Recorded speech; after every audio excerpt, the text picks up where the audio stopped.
现在不同了。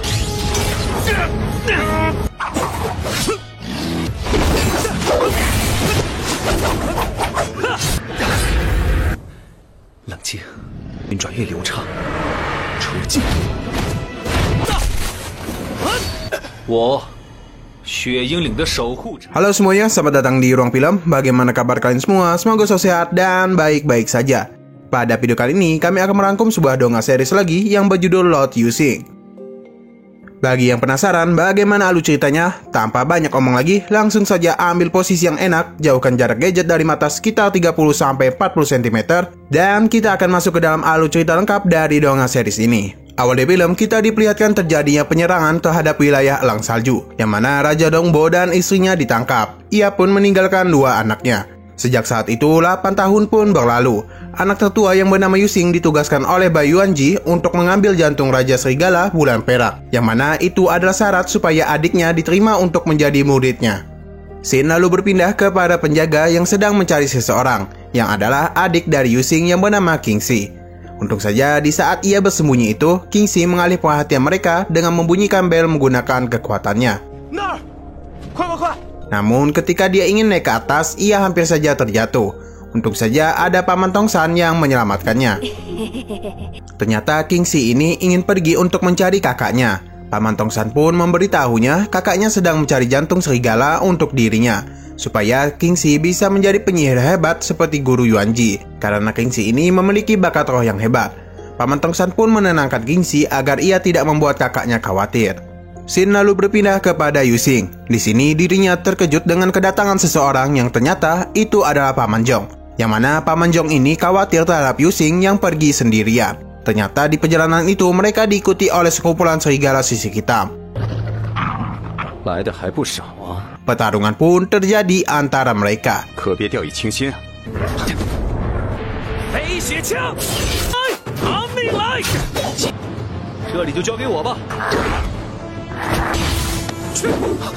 Di sisi lain, ternyata mereka ini sedang diawasi oleh rumah besar naga. Dari yang kita lihat, orang-orang ini sepertinya sedang mengumpulkan data tentang Yusing dan para kesatria lainnya. Sedikit informasi, serigala yang menyerang mereka ada binatang peringkat surga, yang mana di series ini kita diberitahu 3 binatang peringkat atas, yakni peringkat meteor, bulan perak, dan peringkat legenda. Namun ada juga peringkat super yang mana jika dibandingkan dengan peringkat binatang surga dan kesatria peringkat surga, mereka hanyalah seekor semut. Lanjut, tidak lama kemudian Grand Lord Xian datang menemui mereka. Di sini salah satu anggota memberitahu Lord Xian tentang Yusing yang sedang menaiki pegunungan terpencil. Para anggota tidak ingin mencatat hal tentang Yusing karena banyak orang yang telah mati di gunung itu. Namun Lord Xian tidak peduli dengan alasan mereka dan menyuruh mereka untuk tetap mengawasi Yusing. Kembali ke pertarungan, Paman Zhong tidak percaya dengan perkembangan dari Yusing yang sangat cepat. Bagaimana tidak, dia menghabisi para serigala dengan sendirian.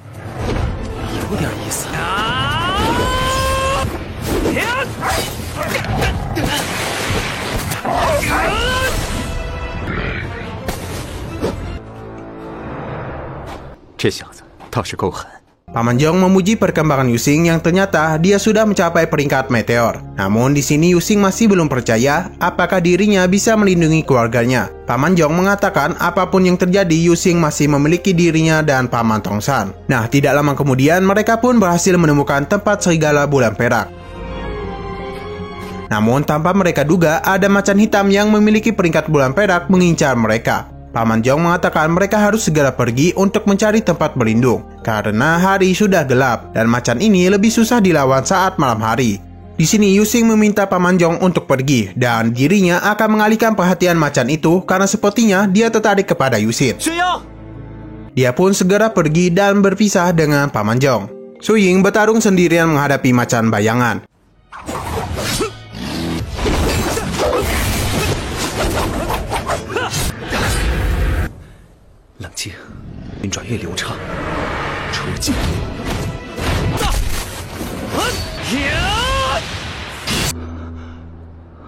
Namun karena perbedaan kekuatan, Yusing pun dikalahkan.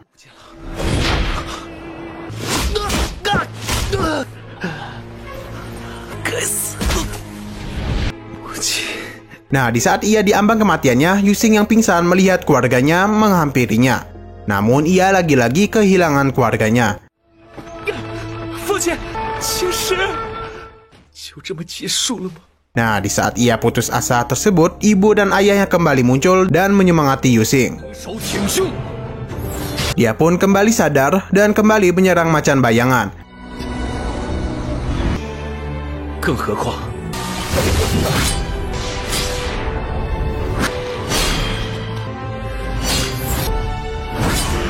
Dengan dukungan orang-orang terdekatnya, Yusing berhasil menggunakan teknik salju melayang. Di sisi lain, Paman Zhong merasa tidak berguna karena tidak bisa menemukan Yusing. Tiba-tiba saja macan bayangan datang menghampirinya dan menyerangnya. Untung saja ada Yusing yang langsung menghabisinya. Karena banyak menggunakan kekuatan, Yusing pun jatuh pingsan. Xin lalu berpindah ke tempat guru Yuanji. Di saat ia sedang menggabungkan alkimia ke senjatanya, dirinya didatangi oleh seorang wanita bernama Jirong. Ia memberitahu kepada gurunya Yusing sedang menaiki gunung untuk mengambil jantung Raja Serigala Bulan Perak. Yang ternyata guru Yuan hanya menguji nyalinya saja. Dan tidak menyangka ia melakukan hal itu. Ia pun berjanji dirinya akan menerima Qiangxi untuk menjadi muridnya. Apalagi Qiangxi ini memiliki bakat roh yang kuat. Kembali ke Yusing, ia kembali sadar dan diberi makan oleh Paman Zhong. 快吃吧，阴影抱得住。 Di sini Yusing memberitahu bahwa dirinya sudah menembus alam pertama teknik tombak es kegelapan. Yang mana hal itu membuat Paman Zhong kaget karena ayahnya saja yang sudah lama berlatih tidak mencapai tahap itu. Yusing mengatakan dia bisa sampai ke tahap itu berkat tombaknya. Orang-orang yang mengawasi Yusing terkejut bahwa tombak itu diisi dengan alkimia yang kuat. Dou Qian mengatakan itu semua bukan berkat tombaknya saja, melainkan Yusing ada seorang anak yang berbakat dan sangat pekerja keras. Kembali kepada Yusing, di sini Paman Zhong mengatakan Serigala Bulan Perak sangat bagus dalam serangan kelompok. Yusing pun memiliki ide untuk menjauhkan kelompok dari rajanya. Keesokan paginya, mereka pun mulai melakukan penyerangan. 你我同，我应该很快被那个直扑狼打，你便应该能与他们一战了。制定作战计划。 Di saat kelompok serigala menjauh, Yusing langsung berhadapan 1 lawan 1 dengan rajanya.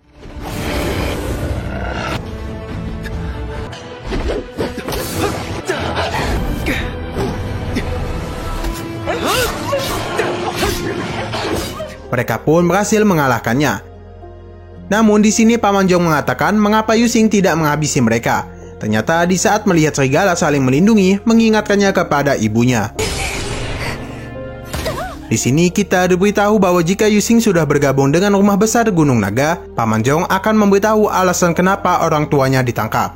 Di perjalanan itu ternyata mereka diawasi oleh 2 orang bandit, yang mana mereka ini melaporkan kepada ketuanya yang bernama Gebin. Para bandit pun mendatangi mereka dan mulai mengepung mereka. 原来是雪鹰岭的。 Dikarenakan Paman Zhong yang sedang terluka, di sini Yusing meminta untuk menghadapi mereka sendirian. Gebin dan para anggotanya mentertawakan Paman Zhong karena membiarkan bocah ingusan melawan mereka. Yusing yang mendengar hal itu melemparkan senjata dan pertarungan pun terjadi. Namun sebelum itu kita dibawa ke 10 tahun lalu. Ternyata Gebin ini pernah melawan Paman Zhong yang mana Gebin ini sedang melakukan penyerangan di wilayah Elang Salju.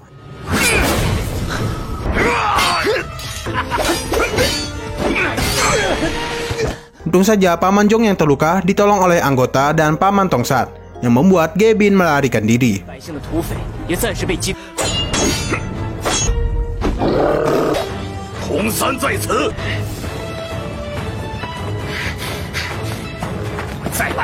Kembali ke pertarungan, di sini Yusing langsung mengincar penyihir dari para bandit.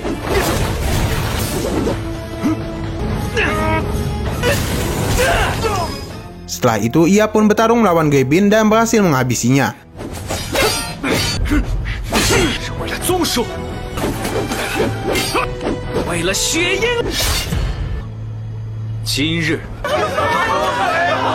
Anggota rumah naga yang menyaksikan hal itu merasa tidak percaya Yusing berhasil menghabisi Gebin. Dou Qian pun mengatakan, apakah mereka sudah percaya dengan kekuatan dari Yusing? Dou Qian pun menyebarkan berita dari Yusing. Di tempat guru Yuanji ada Master Kong Hai dan putrinya. Dia tidak lama berada di sana. Nah, di saat Jirong memberitahu kabar Yusing kepada gurunya, Kong Hai sepertinya mengenal Yusing. Ternyata ia datang ke sini untuk menjadikan putrinya sebagai murid guru Yuanji. Namun ia ditolak. Ayahnya pun mengajaknya untuk pergi menemui Yusing. Di sisi lain, beberapa orang terkejut dengan berita Gebin telah dihabisi. Kembali ke tempat Yusing, para anggota dari Gebin meminta maaf kepada mereka dan memberikan hasil rampasan yang telah dikumpulkan. Di sini Yusing meminta mereka untuk mengembalikan hasil rampasan tersebut. Nah, tiba-tiba saja terjadi sesuatu yang membuat orang-orang selain Yusing terdiam, dan muncullah banyak mata di tempat tersebut. Yusing yang ketakutan pun akhirnya tersadar dan tidak terjadi apa-apa di sana. Dengan segera dia memberitahu Paman Zhong untuk pergi dari tempat tersebut. Di saat mereka pergi, muncullah sebuah wajah dari gunung yang ternyata dia ini sedang mengawasi Yusing. Tapi kita belum tahu identitas orang ini. Di saat mereka sudah jauh, Yusing memberitahu bahwa dia merasakan hal yang belum pernah ia alami. Mungkin ada makhluk yang kuat di daerah itu dan baru menunjukkan kehadirannya di saat Yusing berada di sana. Ketika ia merasakan hal itu, Yusing tidak bisa melakukan apa-apa. Dan dia merasa di hadapannya dirinya hanyalah seekor semut. Menurut perkataannya, bisa kita simpulkan makhluk ini kekuatannya jauh melebihi Yusing. Di kediaman Yusing, adiknya dan Paman Tongsan menunggu kedatangannya.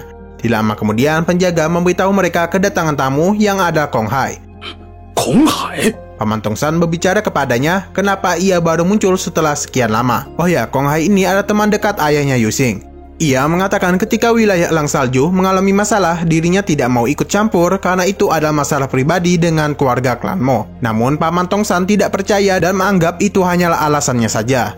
Tidak lama kemudian, Yusing pun datang. Paman Kong Hai pun memberitahu berita tentang Yusing telah menyebar ke seluruh negara Azura Reaper. Di sini Yusing mencari keberadaan Kingxi yang ternyata ia sedang bermain dengan putrinya yang bernama Kong Yuye. Ternyata ia dan ayah yang dulu ingin menikahkan mereka berdua. Namun itu hanya bercandaan. Yusing pun mendatangi adiknya yang sedang bermain dengan Kong Yu.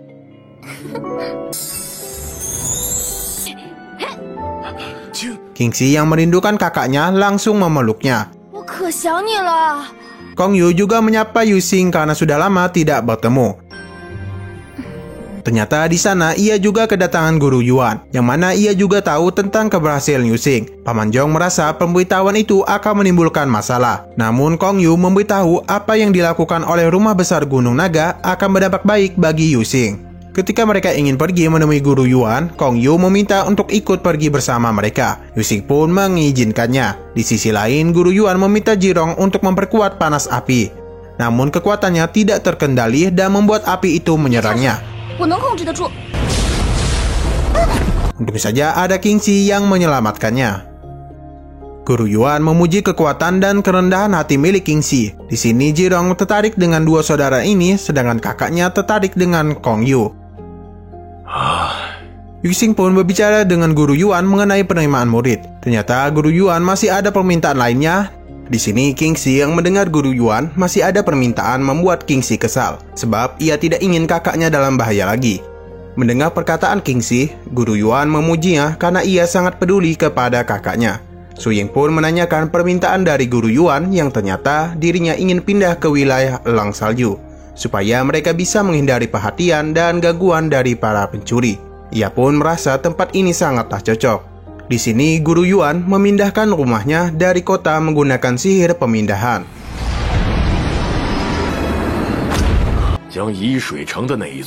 Ia pun berbicara kepada Yusing karena dirinya menerima permintaan tak masuk akalnya. Tidak lama kemudian, Kingxi dan Yoye pun datang menghampiri mereka. Guru Yuan menanyakan apa hubungan Kong Hai dengan mereka. Yusing pun menjelaskannya dan ternyata Kong Hai ini memintanya untuk menjadikan Yoye sebagai murid dari Guru Yuan. Karena di video sebelumnya mereka tidak diterima. Sebab itulah Kong Hai mendatangi Yusing. Kingxi dan Yoye pun memasuki rumah dari Guru Yuan, yang mana di sini Jirong sedang berlatih. Namun lagi-lagi ia tidak bisa mengendalikan kekuatannya dengan baik, yang membuat para seniornya tertawa. Guru Yuan pun datang dan menasihati Jirong karena ia melupakan pelajaran kemarin. Di sini Guru Yuan meminta si Chen untuk menjelaskan apa itu energi spiritual, yang mana penyihir adalah sebuah wadah atau perantara. Mereka menyerap, memadatkan, dan melepaskan energi spiritual. Biasanya orang yang memiliki bakat spiritual mampu berkomunikasi dengan kekuatan alam. Kingxi pun kagum dengan kekuatan dari Guru Yuan. Jirong pun kesal karena terus dinasihati. Di sini Guru Yuan berbicara kepada Kingxi dan Yoye, yang mana pembelajaran pertama mereka adalah mengendalikan energi spiritual. Jirong yang masih kesal dipuji oleh Kingxi karena ia merasa Jirong memiliki kekuatan yang hebat. Jirong pun membawa mereka berkeliling dan bermain. Nah, di saat mereka melewati tempat Su Ying, Yoye mendatanginya dan memberitahu pesta penerimaan murid baru akan segera dimulai. Yoye yang melihat pakaian dari Su Ying berantakan memutuskan untuk merapikannya. Mereka pun saling berbicara sambil mengenang masa kecilnya.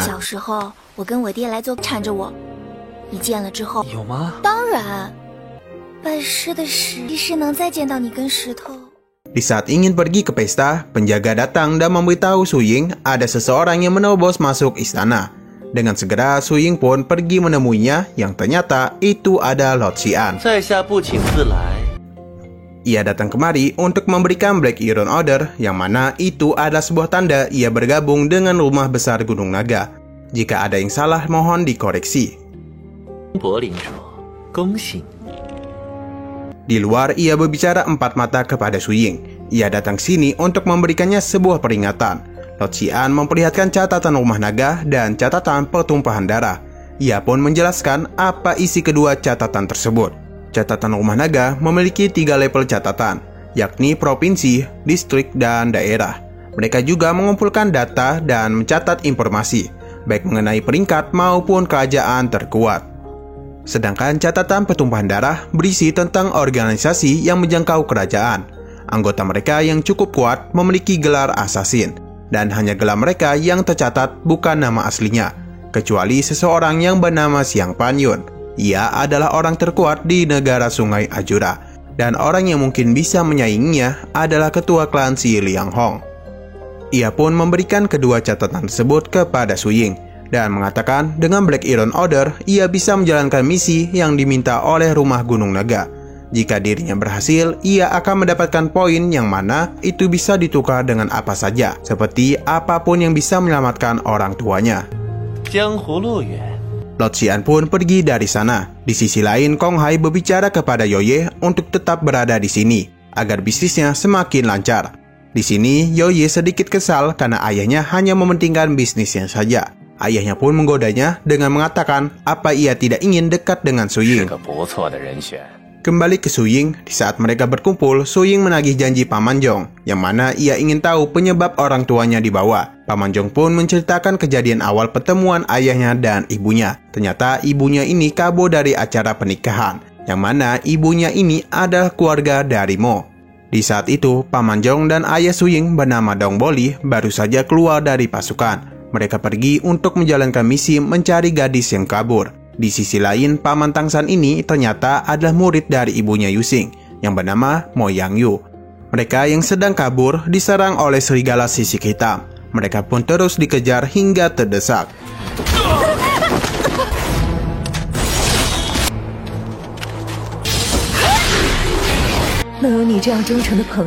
Untung saja Dong Boli dan Paman Zhong datang untuk menyelamatkan mereka. Sejak saat itu, Dong Boli dan Yu jatuh cinta pada pandangan pertama. Alih-alih mengembalikan Yang Yu ke keluarga Mo, mereka berempat pergi untuk berpetualang, dan Dong Boli membeli wilayah elang salju. Namun pada suatu hari, kakak dari Yu bernama Mo Yang Chan datang untuk membawa mereka berdua pergi ke keluarga Mo. Kakaknya yang adalah orang terkuat dari keluarga Mo dengan mudah mengalahkan mereka semua.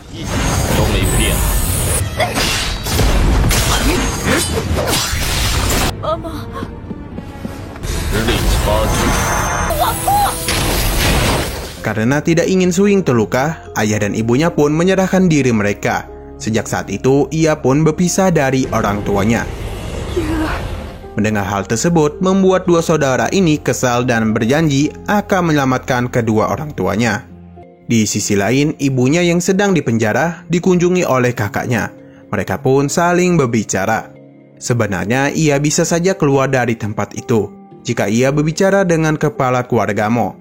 Namun dia menolak karena hal tersebut akan memutuskan ikatan dengan Dong Boli dan anaknya. Sebelum kakaknya pergi, ia menanyakan tentang Dong Boli. Namun ia berkata lebih baik dia tidak mengetahui hal tersebut. Yang mana kita dilihatkan Dong Boli ini terluka parah. Ternyata dirinya ini selalu disiksa dan disembuhkan kembali. Dan terus dilakukan hal itu selama 10 tahun. Dan hingga 100 tahun yang akan datang. yang mana itu adalah hukuman kepada dirinya. Ternyata orang-orang di sana tahu bahwa anak Dongboli ini sudah mencapai peringkat bintang dan mendapatkan Black Iron Order. Ia berjanji kepada adiknya untuk menyelamatkan orang tuanya. Di sini Kingxi juga memendam amarah kepada keluarga Mo yang menangkap orang tuanya. Ia pun terus berlatih bersama guru Yuan, sedangkan Yushi terus melakukan misi yang diminta oleh rumah naga. Di saat Su Ying berlatih, ada Yoye datang menemuinya. Ia pun melihat puting, maksudnya luka dari Su Ying. Di sini ia pun memasangkan baju kepada Su Ying dan memberikan makanan kepadanya. Yoye berbicara kepada Su Ying mengenai Kingxi yang beberapa hari ini sepertinya ada sesuatu yang dikhawatirkannya. Kembali kepada Kingxi, di saat ia bersantai, Kingxi didatangi oleh Jirong. Dia yang melihat Kingxi yang murung karena tidak kunjung mahir dalam mengendalikan energi. Di sini Jirong mengajarinya dan menghiburnya.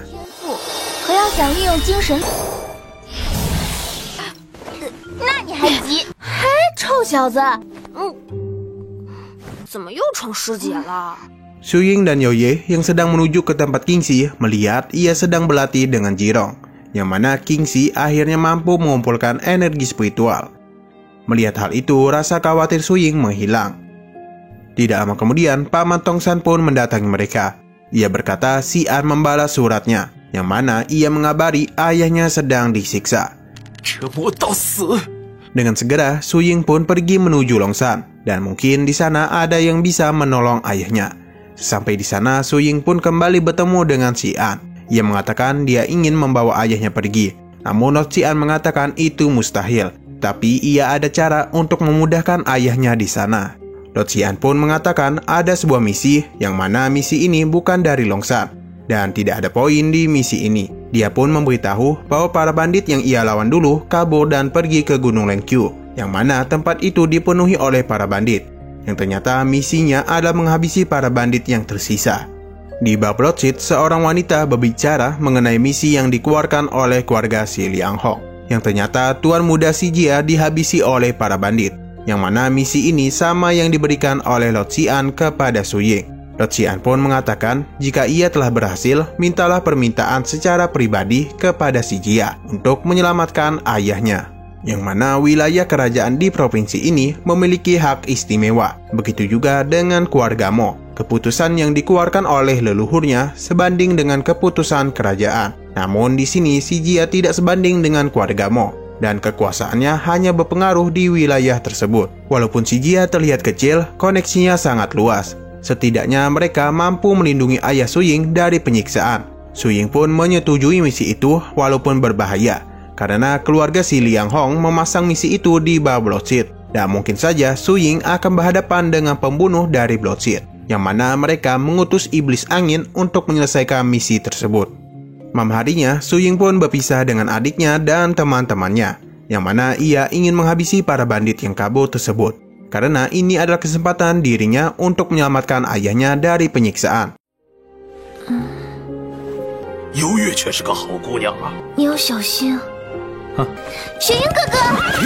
Sebelum pergi, Yao Yi memanggil Su Ying karena ia merasa misi ini sangat berbahaya. Terlebih lagi, dia tidak langsung menjalankan misi, melainkan datang ke istana untuk memberikan salam perpisahan. Su Ying pun mengatakan untuk tidak memberitahu mereka tentang berbahayanya misi tersebut. Yao Yi pun memberikan sebuah jimat kepada Su Ying walaupun ia merasa benda itu tidak berguna. Su Ying pun dengan senang hati menerima pemberian tersebut. Di sisi lain, iblis angin bersama wanita telah sampai di daerah para bandit. Tidak lama kemudian, Su Ying pun juga datang ke tempat tersebut. Ia mendengar ada seorang wanita meminta tolong dan dengan segera ia datang menyelamatkannya. Sedangkan para bandit yang menghabisi Tuan Muda sedang bertengkar karena poster mereka dipasang. Tidak lama kemudian, Su Ying pun datang menghampirinya. Ia berkata dia akan menghabisi mereka semua. Namun iblis angin pun datang dan langsung menghabisi mereka semua. Wanita tersebut menahan Su Ying, sedangkan iblis angin mengambil jantung para bandit. Namun Su Ying tidak membiarkan hal tersebut dan berusaha untuk membawa jantung mereka. Su Ying pun berlari dari tempat tersebut hingga ia pun terjatuh dari tebing.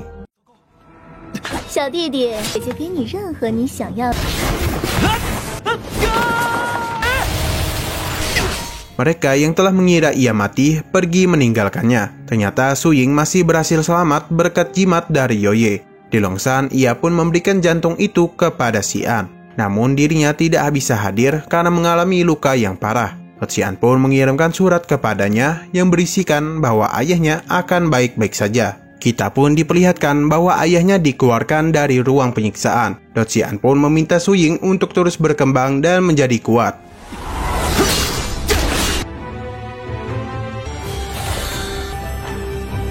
Enam tahun pun berlalu. Di sini Su Ying sudah bisa menggunakan teknik hujan darah dan Kingxi pun sudah menjadi besar.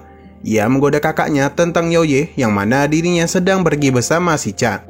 Kingxi ini sudah menganggap Yoye sebagai kakak iparnya. Dan bahkan Paman Zhong dan Paman Tongsan menganggap mereka berdua cocok. Namun ia mengatakan mereka tidak pacaran. Lagi pula orang tua mereka masih ditahan dan ia harus memikirkan cara bagaimana menyelamatkan mereka. Dia pun pergi ke Longsan untuk berbicara dengan Xian mengenai bagaimana ia bisa menyelamatkan kedua orang tuanya. Lord Xian mengatakan dia akan membantunya untuk mengambil misi bronze, yang mana poin yang didapatkan ketika menyelesaikan misi ini sangatlah banyak. Dia pun memberitahu misinya untuk menyelinap ke istana Lu Hailu, karena ia dicurigai sebagai pemuja roh jahat. Dirinya akan ditugaskan dengan 4 orang lainnya. Xin pun berpindah ke kapal terbang, yang mana kita diperkenalkan dengan anggota misi tersebut. Pertama adalah Tang Xiong, kedua Sai Barong, ketiga Liang Long, dan keempat ada master dari sekolah Changpeng yang bernama JQ. Namun di sini belum diperlihatkan. Di dalam kapal, Tang Xiong berdebat dengan Bairong yang adalah seorang bangsawan. Dia ini ingin menjadi ketua di tim tersebut. Mereka pun ingin mendengar pendapat dari Su Ying yang mana ia memilih Tang Xiong untuk tetap menjadi ketua. Melihat Bairong yang marah, Liang Long selaku penjaganya mencoba untuk menenangkannya. Nah, tiba-tiba saja kapal mereka diserang. Untung saja di saat itu Jingku datang dan melindungi mereka.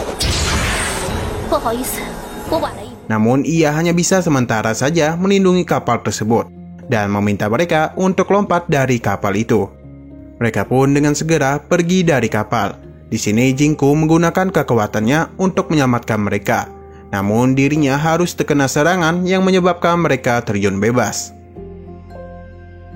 Ketika Su Ying jatuh, ia merasakan hawa keberadaan dari seseorang yang ternyata itu adalah anak buah dari Lu Hailu. Pertarungan pun langsung terjadi antara mereka berdua.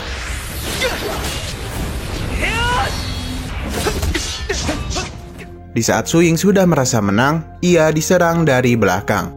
Untung saja ada Liang yang membantunya. Orang tersebut pun pergi meninggalkan mereka. Di perjalanan, Liang berbicara dengan Su Ying karena ia kagum dengan sosoknya. Ia berharap Bairong bisa seperti Su Ying. Di sisi lain, Jingku dikepung oleh para pengawal. Dirinya tidak berniat untuk menghabisi mereka dan menyuruh mereka untuk pergi. Namun salah satu pengawal itu ingin menghabisinya.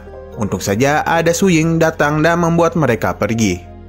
Namun di sini Jingku terkena panah yang berisikan racun. Yu Xing pun dengan segera menghisap racun tersebut. Tidak lama kemudian Bairong dan Tang Xiong mendatangi mereka. Dikarenakan kondisi Jingku ini masih kelelahan, mereka pun memutuskan untuk istirahat. Paginya kondisi Jingku mulai membaik. Mereka pun berdiskusi bagaimana dengan misi ini.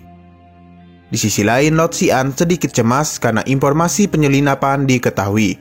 Salah satu anggota menduga ada mata-mata yang membocorkan misi tersebut. Walaupun sedikit kesal, Lord Xian hanya bisa mengandalkan Su Ying saja, karena ia percaya dengan kekuatannya. Lord Xian pun memberi perintah untuk mengirimkan kapal terbang untuk menjemput mereka. Kembali kepada Su Ying, di sini mereka masih bingung untuk melanjutkan misi ini atau tidak. Liang mengajukan untuk mundur terlebih dahulu, namun Yu Xing mengatakan untuk pergi dari sini tidaklah mudah, dan lebih baik mereka melanjutkan misi tersebut. Jingku berterima kasih kepada Su Ying atas pertolongannya. Bairong yang tidak suka dengan kedekatan mereka berdua mengganggunya. Yang ternyata Bairong ini pernah berlatih di sekolah Changpeng dan jatuh cinta pada pandangan pertama dengan Jingku. Tidak lama kemudian, mereka pun sampai di istana Lu Hailu. Jingku pun mengeluarkan teknik mantra 5 perintah ular es. Penyerangan pun terjadi di istana Lu Hailu.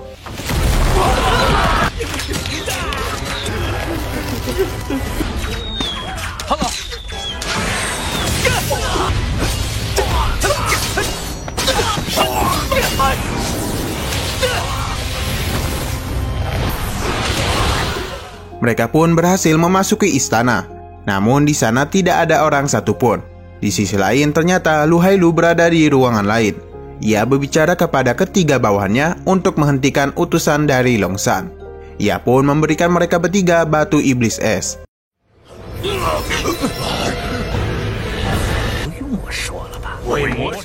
Nah, di saat para bawahannya pergi, di belakang singgasana ada seseorang yang berbicara. Lu Hailu memanggilnya dengan sebutan dewa. Ia mengatakan untuk jangan khawatir karena ia sudah memasang banyak jebakan di dalam istana.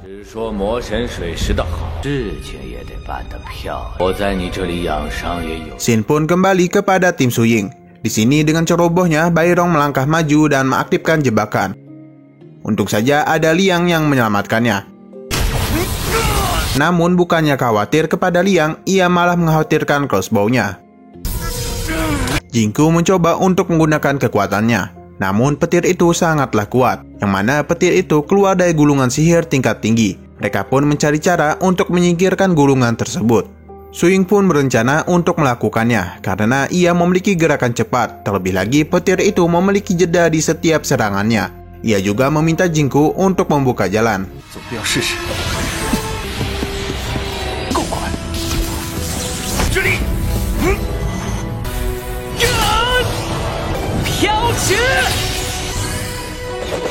Su Ying pun berhasil menyingkirkan gulungan tersebut. Dan untung saja Liang tidak mengalami luka dan hanya sedikit kelelahan. Jingku mengatakan penyihir hebat akan menyegel beberapa mantra yang kuat ke dalam gulungan dan bisa digunakan kapan saja. Karena ia bukan penyihir, Su Ying pun memberikan gulungan itu kepada Jingku. Namun ia mengatakan meski ia tidak bisa menggunakannya, berikan saja kepada adiknya. Yang ternyata Jingku ini mengetahui adik Su Ying dari Guru Yuan. Liang berterima kasih kepada Su Ying dan mereka pun melanjutkan perjalanannya. Di sisi lain, para bawahan Lu Hailu tidak sabar untuk menghadapi mereka. Salah satu bawahan mengatakan untuk membiarkan mereka menerima jebakan di dalam istana dan meminta teman-temannya untuk bersabar. Walaupun mereka bertiga menerima batu iblis es, mereka kalah jumlah. Kembali kepada Su Ying, di sini Jingku mengeluarkan ular esnya untuk memancing jebakan. Mereka pun dengan segera melewati jebakan tersebut.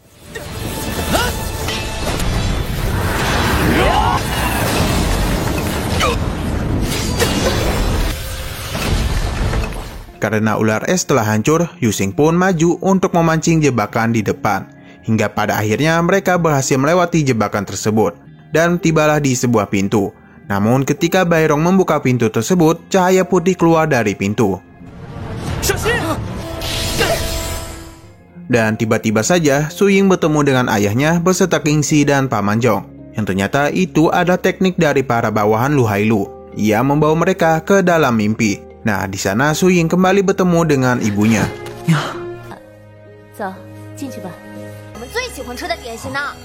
Namun tiba-tiba saja kalung pemberian Yoye bercahaya. Ia pun mempertanyakan hal tersebut kepada Yoye. Namun ia mengatakan tidak pernah memberikannya kalung. Di saat Yoye menyentuhnya, ia menghilang beserta semua orang di sana. Tidak lama kemudian, ia pun kembali sadar dan berada di dalam ruangan cermin. Su Ying sempat menyerang Jingku karena ia mengira itu musuh. Jingku memberitahu cermin itu membuat mereka masuk ke dalam dunia ilusi. Ia tidak menyangka Su Ying berhasil keluar dari ilusi tersebut. Ia mengatakan dirinya berhasil keluar berkat gelang pemberian temannya. Nah, di saat Su Ying ingin bangunkan mereka, Jingku melarangnya. Di sisi lain, bawahan dari Lu Hailu tidak menyangka Su Ying berhasil keluar. Ia pun berencana untuk menghabisi mereka berdua selagi ilusi masih belum hilang. Kembali pada Su Ying, mereka pun memulai proses untuk menyadarkan teman-temannya. Namun itu tidaklah mudah karena mereka telah masuk terlalu dalam. Di saat itu juga, bawahan Lu Hailu datang dan menyerang Jingku. Untung saja Tang kembali sadar dan melindungi Jingku. Yang ternyata Su Ying menggunakan teknik hujan darah untuk membangunkan mereka semua. Pertarungan pun terjadi.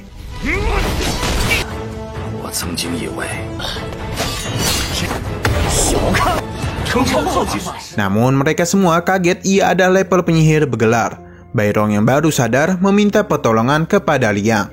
Pertarungan pun kembali berlanjut.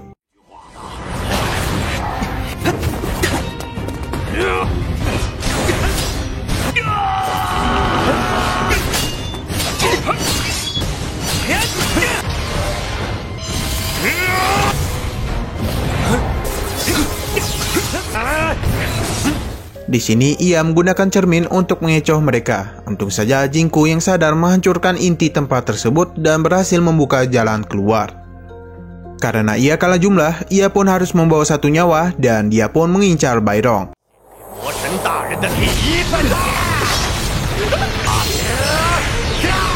Namun di sini Liang melindunginya.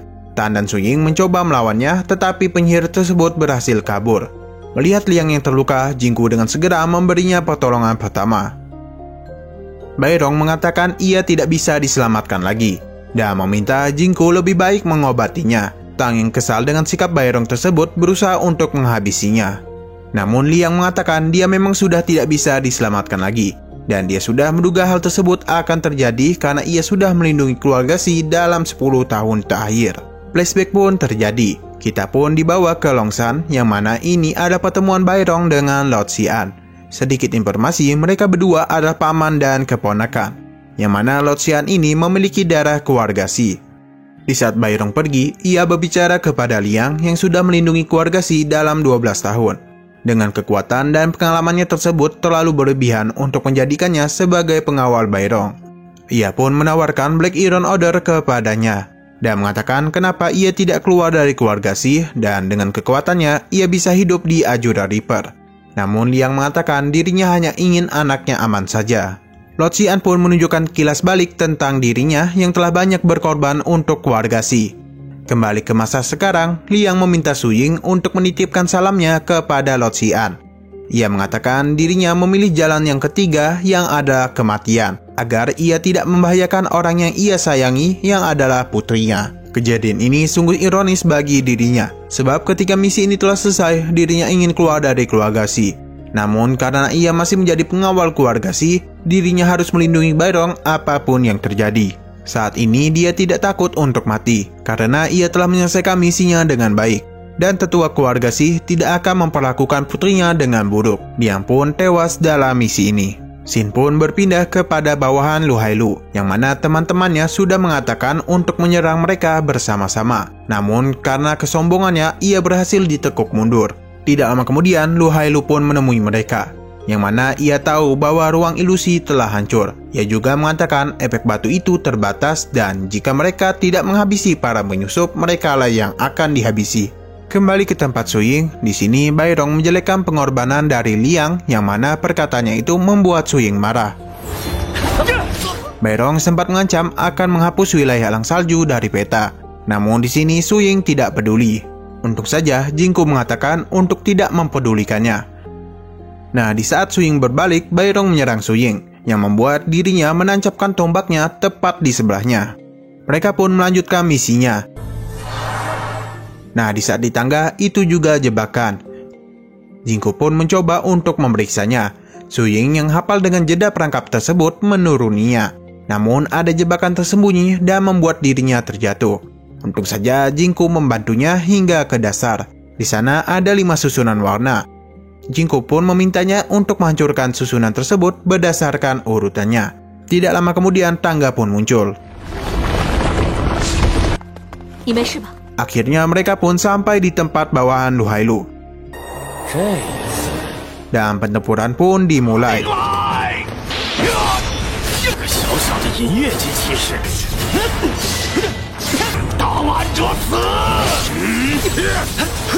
Di sini Tang meminta untuk menghadapi mereka semua sendirian.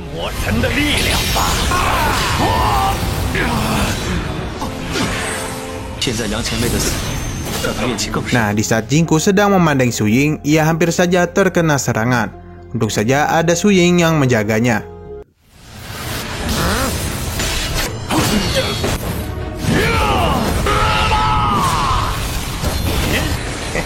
Di saat senjata Tang tidak bisa diambil, Su Ying datang membantunya. Namun kita akan dibawa dulu ke Longshan yang ternyata kapal penjemputan telah tiba. Namun situasi di dalam istana tidak diketahui. Dan dikarenakan adanya kekuatan iblis, kapal tersebut tidak bisa mendekat.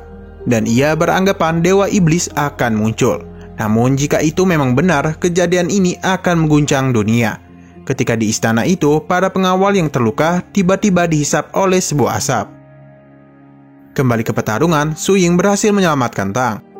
Nah, tiba-tiba saja asap itu kembali muncul dan menyerap dua bawahan Lu Hailu, yang mana asap itu masuk ke dalam ruangan Lu Hailu. Di sini, Su Ying meminta untuk melawannya sendirian. Pertarungan pun terjadi.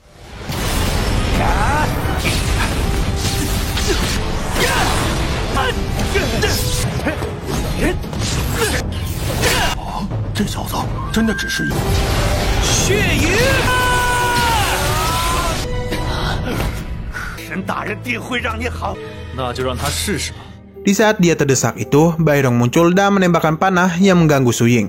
Bairong pun dijadikan sebagai tawanan. Namun mereka tidak peduli dengan keadaannya dan malah menyuruhnya untuk menghabisi saja. Su Ying pun langsung menghabisinya. Nah, asap pun kembali muncul dan masuk ke dalam ruangan Lu Hailu, yang ternyata dewa itulah yang menghisapnya.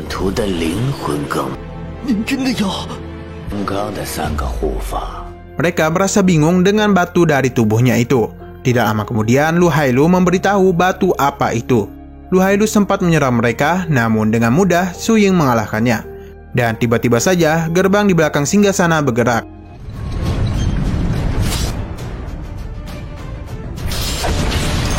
Yang ternyata Dewa Iblis pun akhirnya muncul dan film pun bersambung. Di sini Tang sepertinya mengenal Dewa Iblis ini. Ia meminta Su Ying dan Jingku untuk pergi selagi dia menahannya. Lu Hailu memperkenalkan dewanya ini, yang adalah jenderal dari alter Dewa Iblis. Sedangkan Tang memanggilnya dengan sebutan Cao Pen, kesatria kapak darah. Yang ternyata mereka berdua pernah bertemu di 12 tahun lalu. Namun Cao Pen tidak mengingat kejadian itu karena telah banyak mengalahkan orang. Tang pun maju agar ia bisa mengingat kejadian pertemuan mereka. Pertarungan pun terjadi.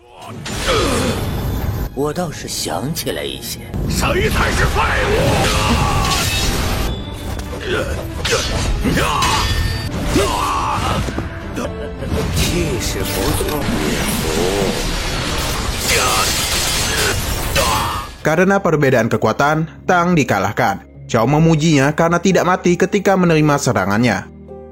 Di sini Cao tertarik dengan tubuh Jingku, yang mana ia membuat kesepakatan kepadanya jika Jingku menjadi pelayannya, dia akan membebaskan mereka berdua, yakni Yu Xing dan Bairong, tapi tidak melepaskan Tang.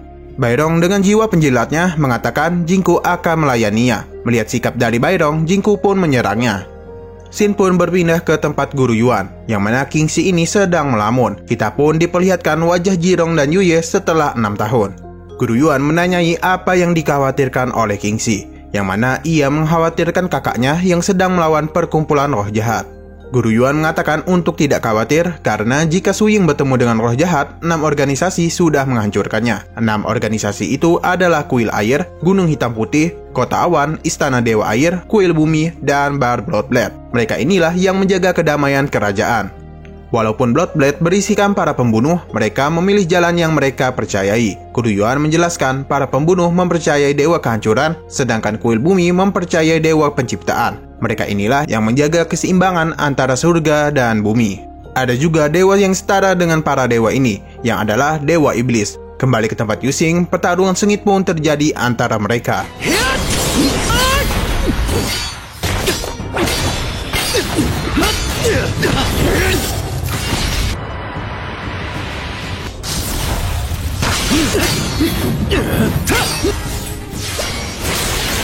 Melihat kondisi kuil yang berasap, anggota Longshan melaporkan kejadian tersebut pada Lord Xian dan meminta kapal yang menguasai itu untuk mundur. Namun Lord Xian menolak permintaan tersebut dan menyuruh mereka untuk fokus pada kejadian di sana.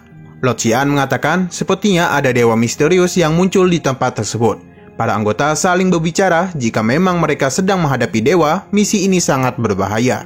Xin lalu berpindah ke rumah Guru Yuan, yang mana Yongye merasa kedinginan. Di sini si Chan pun memberikannya jaket. Guru Yuan mengatakan orang kuat yang percaya dengan iblis adalah kesatria kapak darah. Kisahnya sangat terkenal, dan jika berhadapan dengannya akan mati di kapaknya, kecuali Tang dari tembok utara. Mendengar hal tersebut, Kingxi sedikit tenang karena ia mengetahui di misi ini Tang ikut bersama kakaknya. Di istana, pertarungan masih berlanjut.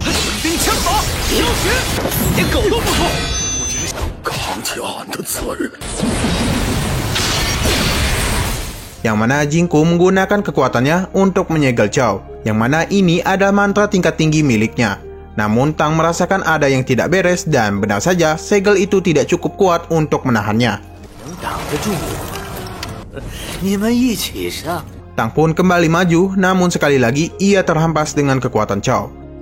Ia pun menjelaskan hanya dua macam orang di dunia, yakni berdiri di sampingnya atau berdiri di hadapannya. Mungkin maksudnya sebagai musuh dan sebagai bawahannya. Bairong kembali datang dan mengatakan dia akan mengabdi kepadanya.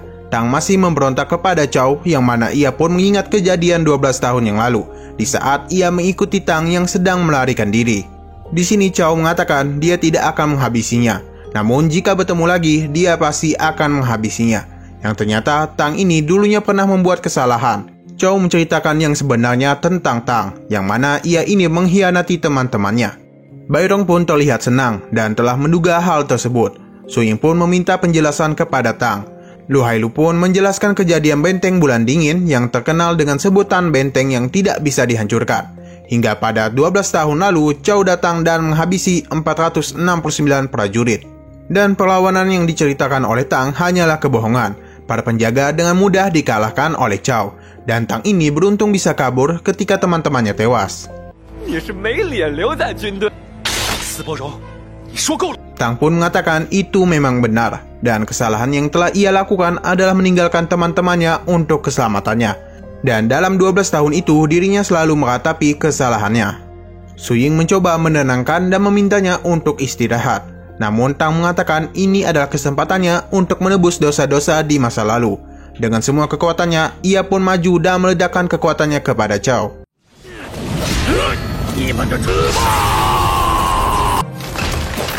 Di sini Tang tidak bisa bertahan lagi. Chow pun sangat marah kepada mereka. Ia pun menyerang Su Ying dan langsung memegang jantungnya. Su Ying pun semakin sekarat dan tiba-tiba saja ia terbangun di suatu tempat dan ada seseorang yang mengatakan akhirnya mereka bertemu lagi. Karena Su Ying lupa kepada dirinya, ia pun menunjukkan kilas balik pertemuan mereka. Kita pun dibawa ke 13 tahun lalu, yang mana di sini Su Ying dan Paman Zhong sedang berlatih.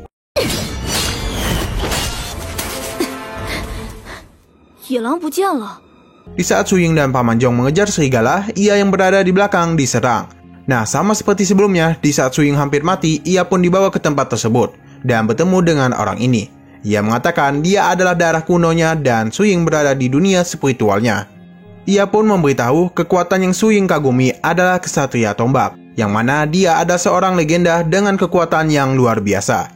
Ia pun menjelaskan tentang keberadaannya, yang mana pada zaman dahulu Dewa Pencipta menyebarkan darahnya ke seluruh dunia. Seiring berjalannya waktu, darah itu semakin melemah dan hanya sedikit orang saja yang bisa membangkitkan darah itu dan menjadi lebih kuat dari dewa.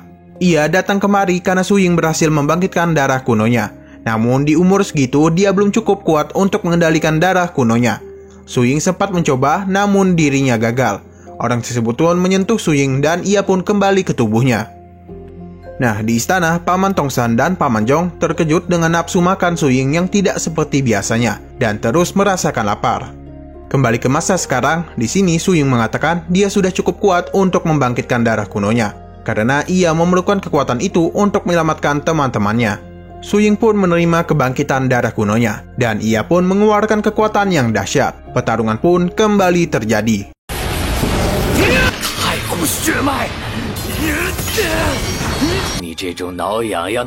Di sini Chow pun tidak mau kalah dan mengeluarkan skill sihirnya yang mana ia mengubah ketakutan orang-orang menjadi kekuatannya. Pertarungan pun kembali terjadi.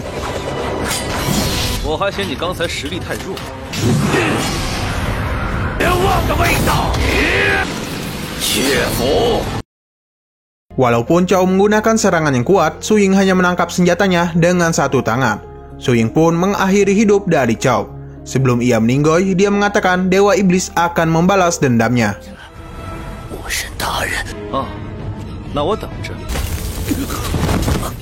Jingku kagum dengan kekuatan yang dimiliki oleh Su Ying. Di sini dengan cepat Bairong mendekati Su Ying dan berkata dia sangat hebat mampu mengetahui rencananya.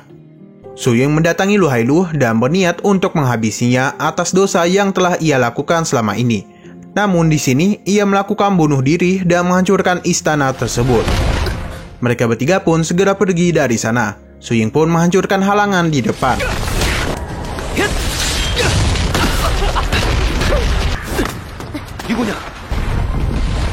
Jingku sedikit khawatir kepada Su Ying. Nah, di saat Su Ying berhasil menemukan jalan keluar, Bairong ini menjauhkan Jingku dari tempat pelindungannya. Namun untung saja di sini Su Ying datang dan melindunginya, sedangkan Bairong tertimpa puing-puing. Su Ying dan Jingku pun berhasil keluar dari istana tersebut. Di Longsan, Lord Xian gelisah menunggu informasi di sana. Nah, di saat itu juga, ia pun melihat Su Ying dan Jingku keluar dari istana. Kapal penjemput pun mendatangi mereka. Melihat hanya mereka saja yang berhasil keluar, Su Ying memberitahu ada Dewa Iblis yang berada di dalam istana. Mereka berhasil menghabisinya, namun hanya mereka saja yang berhasil selamat. Su Ying meminta tolong untuk membawa jasad teman-temannya yang telah tertimpa puing-puing. Su Ying dan Jingku pun pergi dari sana. Di Longsan, Lord Xian kaget mendengar Su Ying memiliki darah kuno dan berhasil menembus tingkat pemegang gelar, serta membunuh Dewa Iblis dengan sekali serang. Mendengar hal tersebut, Lord Xian merasa senang karena ia tidak salah memilih orang. Ia pun berniat untuk bertemu dengan Su Ying. Di dalam kapal, Su Ying mengatakan jika dari awal ia membangkitkan kekuatannya, Liang dan Tang tidak akan menjadi korban. Rasa sakit yang ia alami akan membuatnya semakin berkembang. Su Ying meminta Jingku untuk merahasiakan kejadian yang sebenarnya di Benteng Bulan Dingin. Dan dia juga meminta keluarga Xi supaya bisa bersikap baik terhadap putri dari Liang.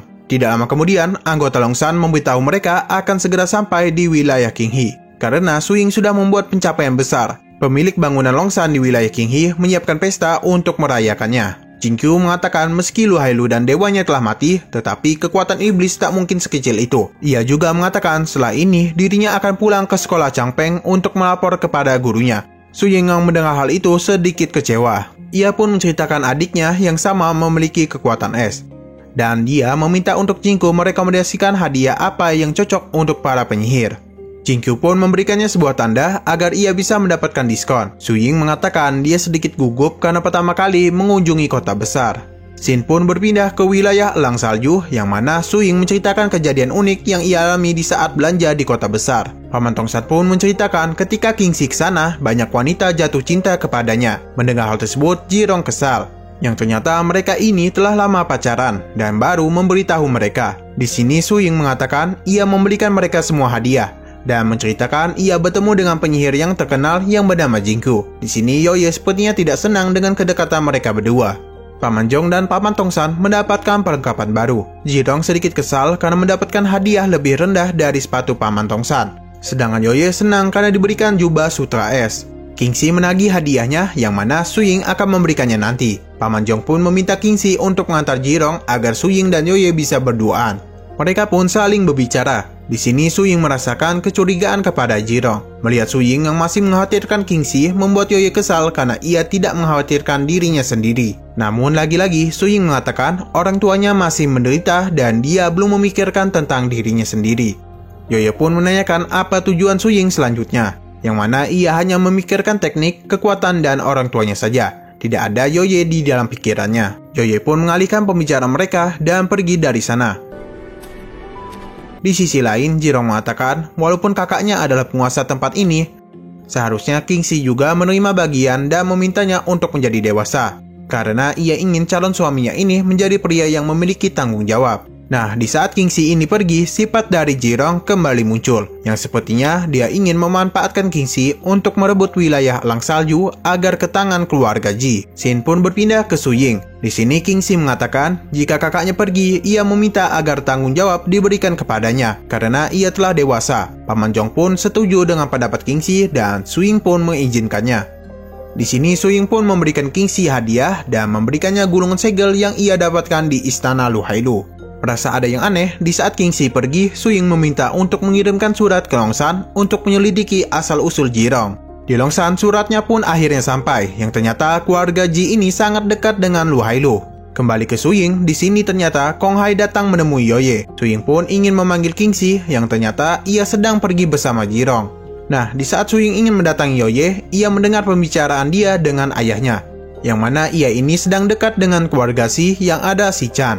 Yoye pun memuji Xi Chan karena ketampanan dan kebaikannya. Sedangkan Su Ying ia hanya memikirkan berlatih dengan tombaknya saja, dan tidak heran banyak yang menyebutnya orang gila seni bela diri. Mendengar hal tersebut, Su Ying pun pergi, namun ternyata Yoye ini masih memilih Su Ying.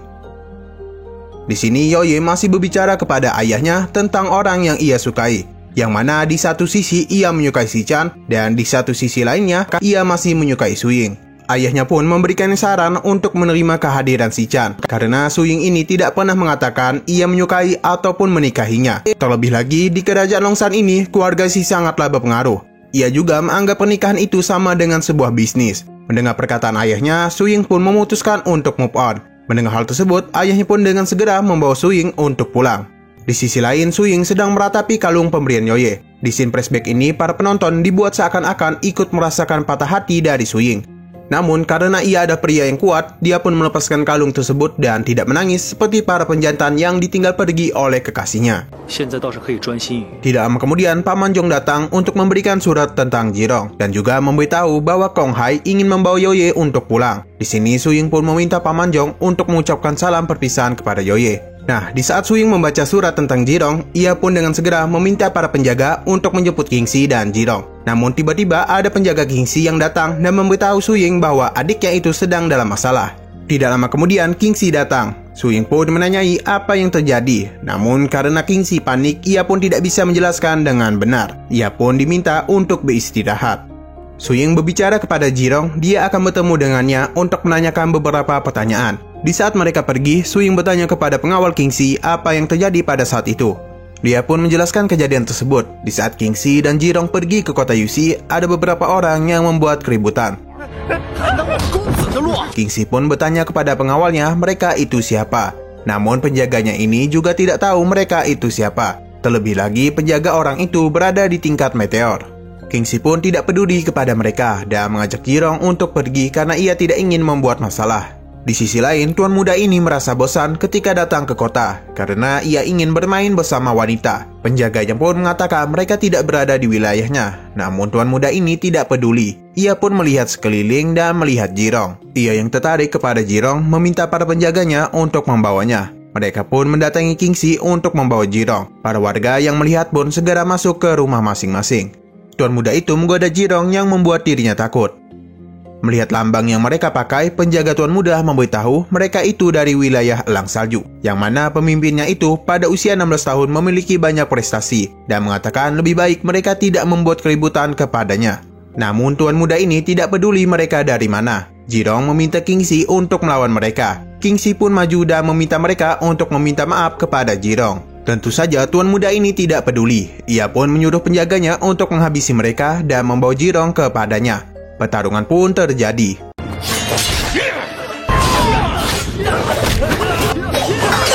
Melihat penjaganya yang kewalahan dan Jirong yang ketakutan, ia pun mengeluarkan gulungan pemberian kakaknya dan membuat mereka seketika meninggoy. Paman Tongshan pun datang dan memarahi penjaga Kingxi. Di sini penjaga itu mengatakan untuk tidak menghukum Kingxi, karena berkat dia mungkin mereka semua telah dihabisi. Semua hal ini bisa terjadi disebabkan oleh Jirong. Paman Tongshan yang masih kebingungan ada apa dengan Jirong diberikan surat dari Longshan, yang mana isinya menunjukkan keluarga Ji memiliki hubungan dengan sekte iblis. Namun Longshan masih belum memiliki bukti yang pasti. Su Ying memberitahu mereka untuk tetap tenang, karena Kingxi hanya melindungi diri. Namun berdasarkan hukum kekaisaran, menggunakan kekuatan berlebihan untuk melindungi diri masih diperbolehkan. Nah, masalahnya jika mereka tidak terima. Di sisi lain, kita pun diperlihatkan ayah tuan muda yang mana kita pernah melihatnya di part 1. Penjaganya yang berhasil kabur melaporkan kejadian tersebut kepada ayahnya yang bernama Cui Jinpeng, yang mana dirinya ini sangat marah ketika tahu anaknya telah mati. Penjaga itu juga menunggu perintah untuk menghabisi Su Ying. Jinpeng pun memberitahu dia bukan tandingannya. Tetapi dia tidak akan diam begitu saja. Keesokan harinya di bar Bloodlet, Jinpeng bertemu dengan wanita penjaga bar dan menceritakan tentang yang dialami anaknya. Sebelum kesini, ia sempat menemui keluarga Si, namun mereka menolak untuk membantunya. Walaupun dia ini adalah orang yang menjalankan bisnis gelap keluarga Si, namun mereka takut kepada Su Ying. Karena itulah dia ini ke bar untuk membuat sayembara dengan menghabisi keluarga Su Ying. Wanita itu pun memberitahunya Su Ying ini membangkitkan darah kuno dan sudah mencapai tingkat pemegang gelar. Karena itulah keluarga Si tidak mau membantunya.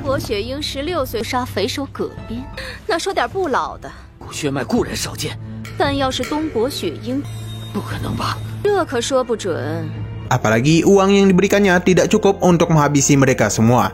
Jinpeng pun meminta hanya untuk menghabisi Kingxi saja. Wanita itu pun menerima permintaannya.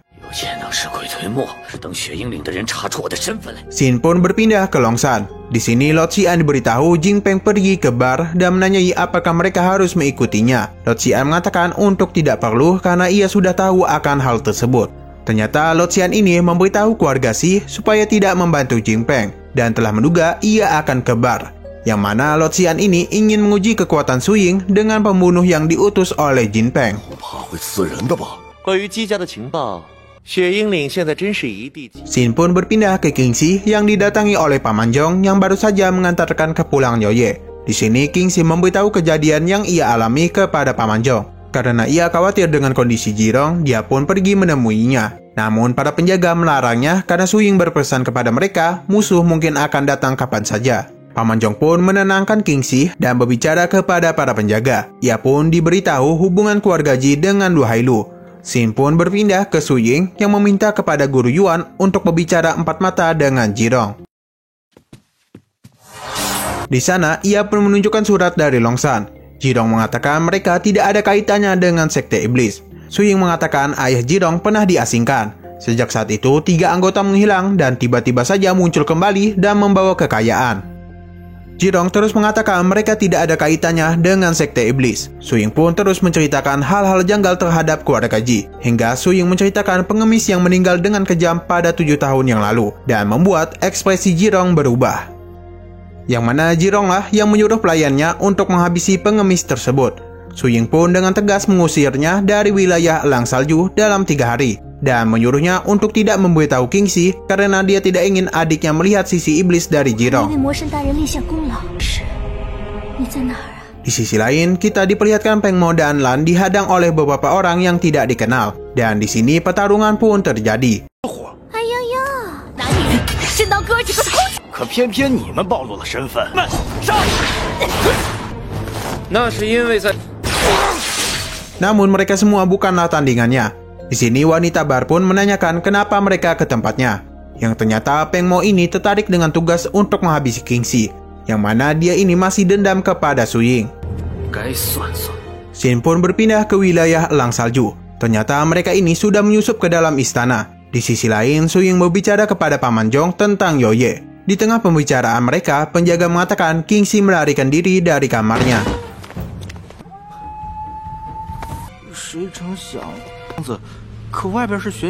Di sini Su Ying meminta Paman Zhong dan penjaga untuk pergi. Dia pun menggunakan kekuatannya untuk melacak keberadaan King Xi. Yang ternyata ia sedang bertemu dengan Jirong. Su Ying yang tahu King Xi akan mendatanginya menunggu mereka. King Xi pun berbicara kepada kakaknya tentang Jirong yang mana ia tidak setuju dan tidak percaya kepada kakaknya. Mereka yang berdebat itu diawasi oleh Peng Mo. Di sini King Xi terus mengatakan Jirong tidak terlibat dalam Sekte Iblis. Su Ying pun mengancam Jirong karena dia telah melanggar perintah yang ia berikan. Namun di sini King Xi segera melindunginya. Pertarungan pun terjadi antara dua saudara ini.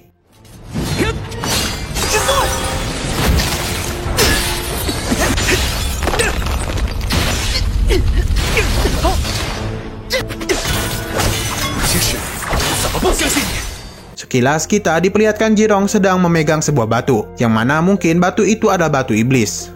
Nah, di pertarungan tersebut, Peng Mo dan Lan menunjukkan kehadiran mereka dan memberitahu mereka sedang mengincar King Xi. 兄弟戏强， 本想趁机把你们的人头都是冤家路窄，小鬼难缠。 姐姐我也给忘了吧。 冷琼山一战，我就要让你把吃下去的要他的人头。 Su Ying pun mencoba melindunginya. Namun di sini King Xi maju untuk menghadapi mereka. Tentu saja King Xi ini bukanlah tandingan mereka. Di sini Su Ying pun maju dan menghadapi mereka. 放心吧，一切由我死。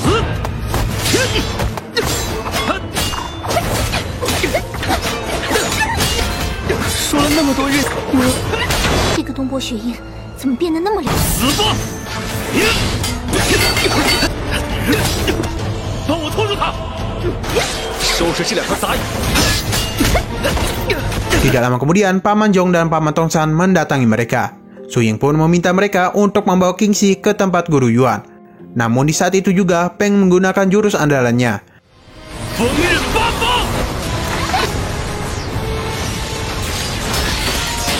Namun itu bukan apa-apa bagi Su Ying. Mereka pun kaget Su Ying ini sudah mencapai tingkat legenda. 没人能伤害。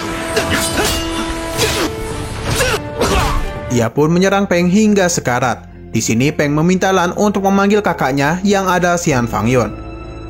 Su Ying mengatakan ia tidak akan membunuh mereka jika ia memberitahu siapa yang mengutusnya. Namun Peng Mo tidak bisa memberitahunya karena itu ada sebuah larangan. Jika ia diberitahu, mereka akan dihabisi. Su Ying pun tidak ada pilihan lain untuk menghabisi mereka. Namun Lan tidak membiarkan itu terjadi dan berhadapan dengan Su Ying. Su Ying meminta Kingxi untuk segera pergi. Paman Tongsan pun membawanya pergi karena tidak ingin Su Ying terganggu. Jirong pun ikut pergi bersama mereka. 因为你这是在逼我。 到底还是舍不得杀姐姐呀？ 客气了。全民枪法，小心！ Hingga pada akhirnya Peng Mo pun menyerah karena dia tidak ingin Lan terluka. Ia pun membuat kesepakatan kepada Su Ying dan memberitahu siapa yang mengutusnya. 要取你弟弟人头的是崔金宝。 Namun di saat ia sudah memberitahu, Peng ini dihabisi oleh Xiang Fengyun. Di sisi lain, Kingxi dan yang lainnya kebingungan dengan apa yang terjadi di sana. Mereka pun bertanya kepada Guru Yuan mantra apakah itu, yang ternyata itu bukanlah sebuah mantra, namun itu adalah Daoqi. Paman Zhong dan Paman Tangshan ingin membantu Su Ying. Guru Yuan pun mencegat mereka karena mungkin kedatangan mereka tidak akan membantu. Kingxi yang ingin pergi ditahan oleh Guru Yuan dan meminta mereka untuk masuk ke dalam rumahnya untuk membuat sebuah rencana. Di Longshan, mereka semua kaget ketika tahu kedatangan Xin Fangyun. Anggotanya pun memberitahu mereka berhasil menangkap penjaga Jin Peng, dan kedatangan Xian Fangyun disebabkan oleh Jin Peng ini. Mereka pun membawa penjaga itu ke hadapan Lo Xian, dan ia pun mengatakan segalanya tentang Jin Peng. Lo Xian pun menyuruh mereka untuk membawanya dan membunuh yang lain. Kembali ke wilayah Lang Salju, kematian dari Peng Mo membuat Lan marah. Dia pun dengan segera menyerang Xiang Fangyun, namun ia bukanlah tandingannya.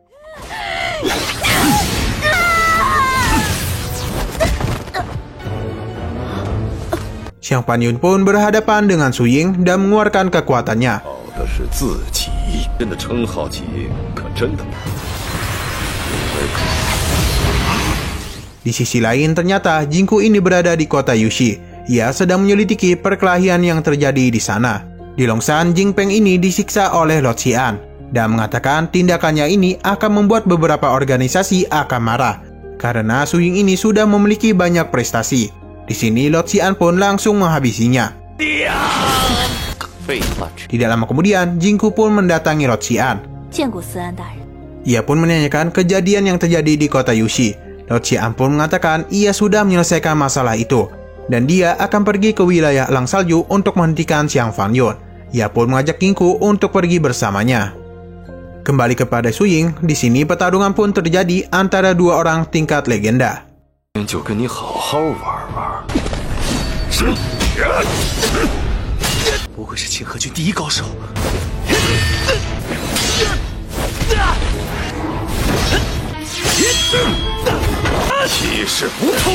Guru Yuan mengeluarkan kekuatannya dan membawa mereka untuk melihat pertarungan Su Ying.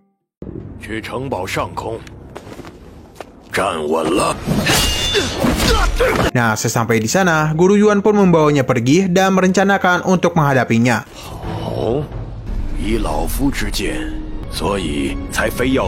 Namun di sini, Xiang Fangyun pun melukai para penjaga Su Ying. Di sini, Guru Yuan mencoba untuk berbicara kepada Fangyun, namun ia malah menyerang mereka. Untung saja ada Jingku yang melindunginya. Lo Xian pun datang dan berbicara dengan Xiang Fangyun, yang mana ia mengatakan Jin Peng sudah mencabut misinya dan memintanya untuk segera kembali. Dan jika ia terus melawan, bukan wilayah Lang Salju saja yang akan terlibat, namun organisasi lainnya akan melawannya. Xiang Fangyun pun tidak percaya dengan perkataan Lo Xian dan memintanya untuk membuktikan perkataannya. Lo Xian pun mengatakan Jingku ini ada perwakilan dari organisasi Kuil Air. Nah, di tengah pembicaraan itu, tiba-tiba saja Xiang Fangyun pun berubah menjadi binatang iblis darah.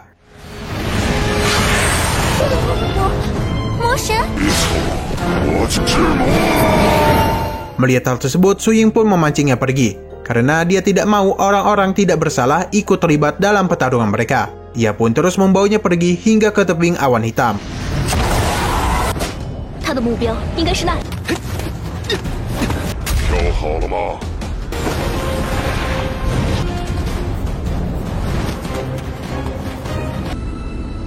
哈 Di saat Xiang Panyun menyerangnya, Su Ying pun menggunakan kekuatan darah kunonya. 哥哥，好强！ Di sini, Xiang Panyun tidak bisa terbang dengan bebas, dikarenakan angin di tempat tersebut. Pertarungan pun kembali terjadi.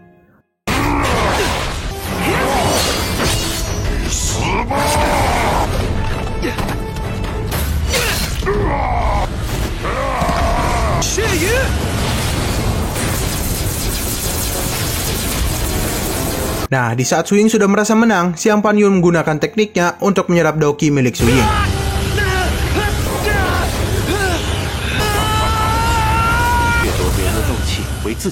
Akibatnya, pertarungan pun timpang sebelah dan tombak Su Ying pun patah. Melihat hal tersebut, King Shi dan yang lainnya datang untuk melindungi Su Ying. Tidak lama kemudian, ia pun kembali bertemu dengan darah kunonya. Mereka pun saling berbicara, yang mana Su Ying meminta kekuatan lebih untuk menghadapinya. Darah kunonya pun memberitahu kekuatan yang ia berikan bukanlah milik dia maupun milik Yu Xing, yang mana kekuatan itu berada di surga dan bumi. Ia pun meminta Su Ying untuk mengendalikan dan menjadi satu dengan kekuatannya.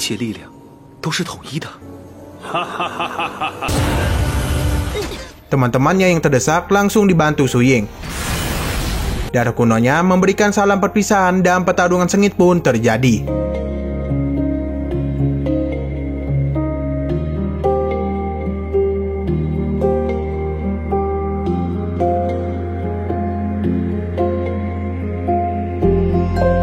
Nah, di saat Su Ying sudah berhasil mengalahkan Xiang Panyun, dia tidak menyangka Pang Yun ini menariknya ke dalam lereng gunung.